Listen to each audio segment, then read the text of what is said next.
What's the first thing you see when you watch any form of animated medium? It's something that, when well done, can encapsulate one's interest and can instantly amplify an anime and give it a spark of originality. It's what draws your attention before anything else and could potentially give an anime a long-lasting impression. What I'm referring to is an anime's art style. There are very few things that can make an anime stand out more than this. When an anime is able to throw out the usual standards to create something unique, it heavily increases the longevity of a series by giving the viewer a breath of fresh air in a medium filled with creators sticking to the usual standards. So today I'm here kinda with Alex, or more so his script because I couldn't get him to send his audio, and we're going to be talking about 5 amazing anime art styles that caught our eye and are worth the watch for the artistic styling alone.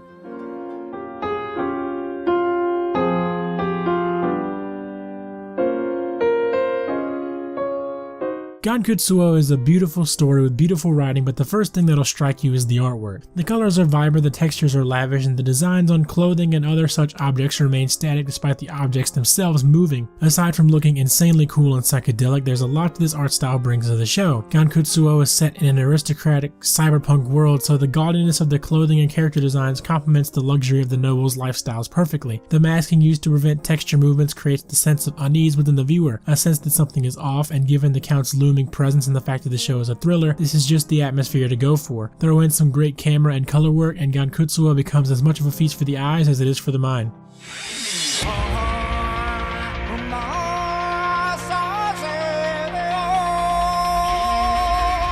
For Katanagatari, minimalism is the name of the game. Katanagatari's style resembles that of a children's picture book with bright, vibrant colors and using an almost two-dimensional style. Katanagatari is like a commentary on the action-adventure genre, and having a typical Western cartoony art style only makes the show that much more effective when it spins the tropes on their heads. But Katanagatari uses its simple art structure and two-dimensional designs to place focus onto the dialogue, and in Katanagatari the dialogue makes the show what it is, so an art style that complements that adds even more merit to the art. And when the characters are not speaking, the bright, vibrant colors and immense detail of the art come alive. The show uses exaggeratedly simple character designs with cartoon-like facial expressions that add to the picture book feel, yet even in the anime's simplicity, there is a great amount of detail in the show's backgrounds and character designs. There's also a very large amount of art direction that reflects a wide range of emotions, such as the snowy mountain range conveying the loneliness of characters. Though you might expect this sort of design to lack in terms of expression, the opposite is true for Katanagatari.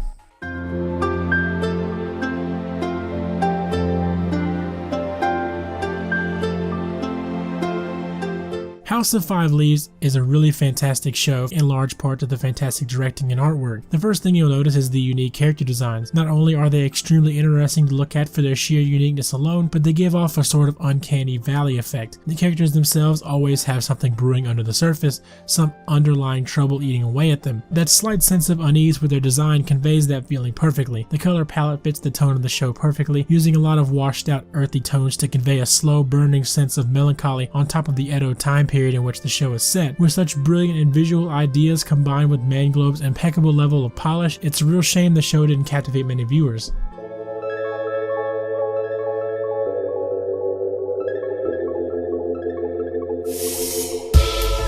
Tekkon Kinkreet has an art style that is as beautiful as it is effective. The city that our main characters claim to be their own is the city of Treasure Town, a city that is thought to be a paradise, but under its surface, Treasure Town is later discovered to be the exact opposite, a dystopian city that is not all pleasant and beautiful, but instead is ugly and full of hatred, sorrow, and dysfunctional living conditions, and the incredible art of Tekkon Kinkreet shows this perfectly. With vast cityscapes consisting of detailed rundown architecture, alleyways, and colorful city streets, Tekkon Kinkreet creates a perfect setting to follow the film's storyline. The bright colors of the art also create a contrast with the overall feel and themes of Tekkon Kinkreet. It gives off a very happy, feel-good vibe, but in actuality the movie is quite dark, and the art style also conveys this quite well at certain intervals, but for the most part the art style is vivid and colorful, whereas the film itself is the opposite. Compared to the backgrounds, the character designs are very bare, but it suits the film perfectly. The characters also fit in so well with the backgrounds and interact with the world, and although they are quite crude, the character designs work to create the show's style with its contrast to the background art and design.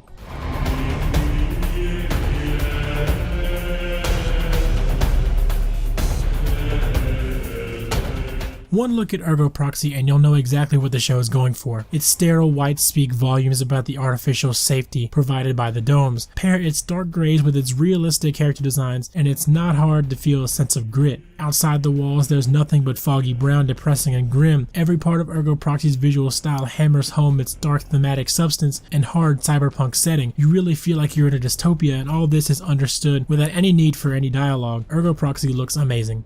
So that wraps it up for our 5 amazing anime art styles. I hope you guys enjoyed, and be sure to check out Alex's channel, link in the description down below. He wrote the script for Gankutsuou, House of 5 Leaves, and Ergo Proxy, so please be sure to drop his channel a sub. He doesn't really upload a whole lot, but I'm sure it would mean a whole lot to him anyways. He did help me out a lot with this video, and please like and share this video if you did enjoy. And my name is Andrew Pants, and I'll see you guys next time. Later.